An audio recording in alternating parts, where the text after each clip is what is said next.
Hello, friends and family, neighbors and loved ones.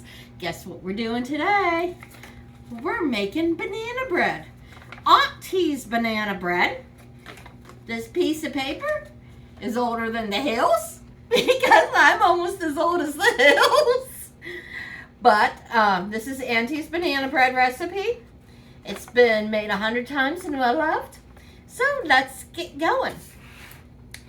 Okay, I already have 2.5 cups of flour in here. Just all-purpose flour is fine.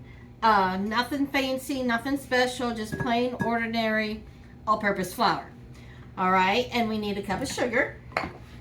Now, you've seen my one bread recipe, my yeast bread recipe, where I make it and I'm not all exact on measurements. Well, I mainly did that so that you all could see that you don't have to be perfect and it's still going to come out.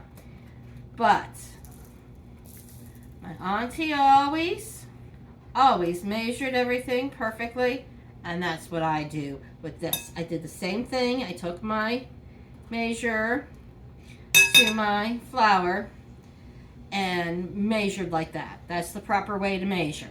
Do that with this recipe. I've never done it without doing that. My aunt is a perfectionist. She's the most wonderful baker there ever was, and that's how she did it. Okay, so 1 cup of sugar, and we have 3.5 teaspoons of baking powder. And again, we're gonna measure it, but you know, baking powder comes with a little lip, and you just scrape it along that. 1, 2, 3.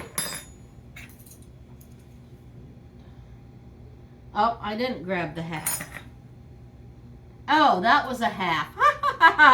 So, 3, 4, 5, 6, 7. 7 halves to make 3.5.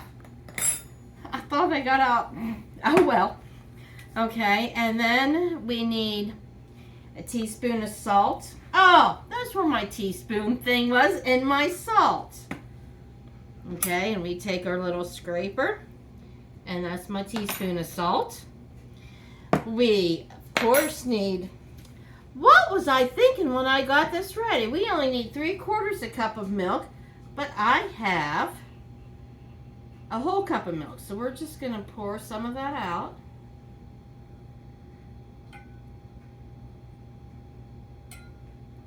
I was probably thinking about the cup of, there we go, the cup of banana. Okay, usually you need 3 tablespoons of oil, but guess what? I'm not using no oil today. Nope, I'm using applesauce. Okay. Does that applesauce not look like applesauce? Well, that's because that's my home canned applesauce, and it does change brown a little bit, and it just doesn't look like store-bought because it's home canned. Okay, so we're going to use that in place of the oil and hope it works out. This is the first time I'm doing it. So, but I've done that with cakes before, and it was just fine. Okay, the recipe calls for 1 cup of banana, but you can see that's 1.5. So we just won't put the whole thing in, and I won't scrape it. And the recipe says 2 or 3 smashed bananas. 1.5 ended up being 4. 3 wasn't quite a cup, so I just threw in another one. My bananas were little though. If you have nice big bananas, you might only need 2. So, okay. So we just want a cup, and I'm not going to worry about it. A little much extra's not going to hurt anything, I don't think. I like to kind of mix up my egg first, especially when I'm doing something like banana bread, because you don't use the mixer very long. If the longer you mix it, then it can get tough. So I like to just have that egg already stirred up. Okay, then the recipe calls for 1 cup finely chopped walnuts.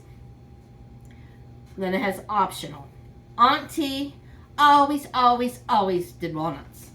And let's see. She had one of these. And that was my job. She'd put the walnuts in, I'd stir, and we'd chop them finely in this. But I don't really like walnuts, and Garrett doesn't really like walnuts. I suppose we could do pecans or something, but when my kids were little, I did something else to get them to eat it. Same thing I do with my zucchini bread. Look at that. That is a cup of Full House chocolate chips, semi-sweet chocolate chips. We love it. The kids love it. It's what I've always done.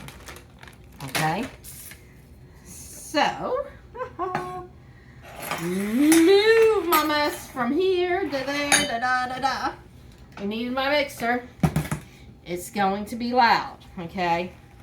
And I'm going to tell you. I'm going to read the recipe, okay? Da-da-da-da-da, da-da-da-da-da. Okay, then, measure all ingredients into a large mixing bowl at least, in large mixing bowls. Beat on medium speed for a half a minute, scraping sides and bottom of bowl constantly. Okay, then you pour it into the pans. I should have my stand mixer, but I don't know what I was thinking when I started to put it in here. But you do not want to do it very long, because the longer you do it, the more tough your bread's going to get. So we're going to put it on medium, and I'm going to count Mississippi's. Okay, here we go. Get set, ready, go. 1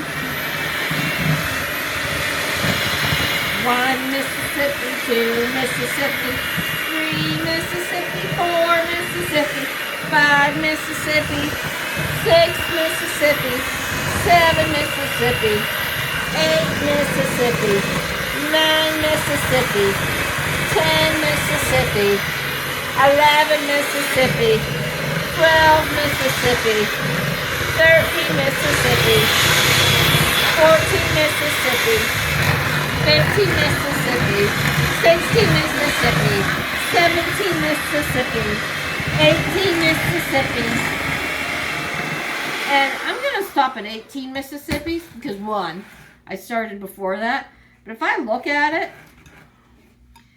you can tell it's all mixed up. All the bread, the flour is incorporated. All the ingredients is incorporated. So I don't want to mix it any longer than absolutely necessary. Before, you're supposed to grease and flour your pans. And it says, grease and flour 1 9x5 by 3-inch loaf pan, or 2 8.5 by 4.5 by 2.5 loaf pans. None of my loaf pans come out to those measurements. I'm going to do a loaf pan and a loaf pan. When I was young, I used to do these mini ones. I loved doing the mini ones when I was young. I do like 4 of them. I think is what the recipe came out to. Now,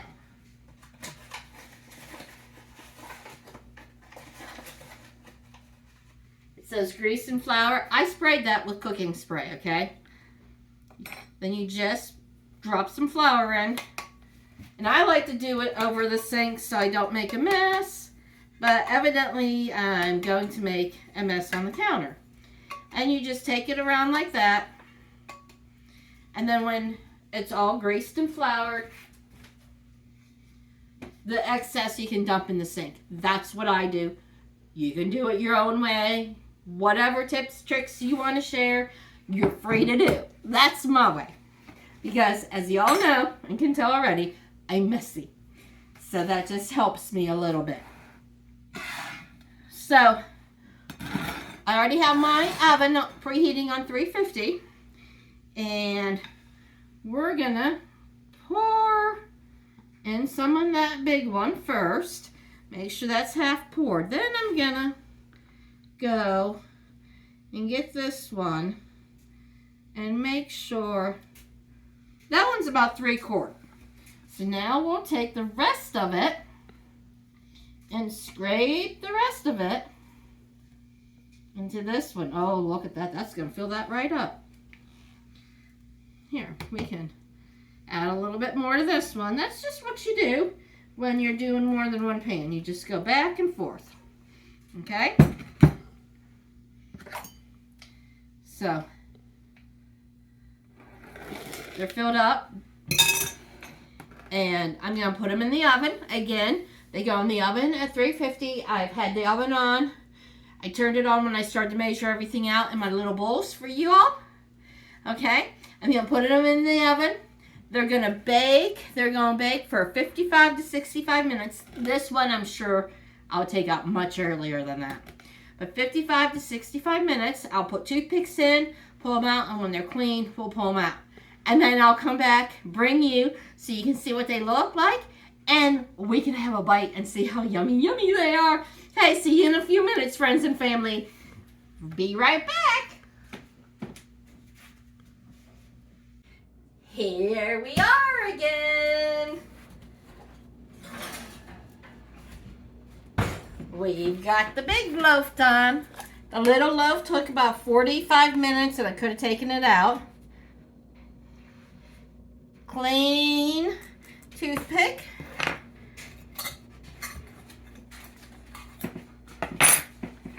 And out she pops. Yum, yum. This one cooked for 45 minutes. Then I added 10 minutes. And I should have only added 5 minutes. I came back and checked it. I think it could have done a little bit less, but that's okay. So, show you how yummy, yummy it looks. See, it's all the way through the chocolate chips. See that? Now I'm going to take a little taste and we're going to see how it is.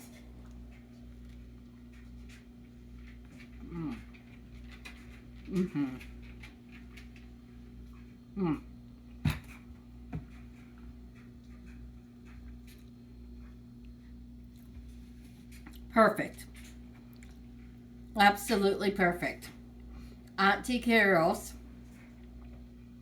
banana bread never disappoints. Try some. Like.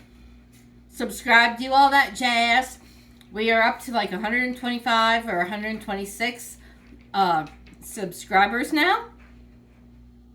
So, help our channel grow. Love you, friends and family. And take care. Have a good evening. Enjoy your banana bread with maybe a cup of tea. Bye-bye.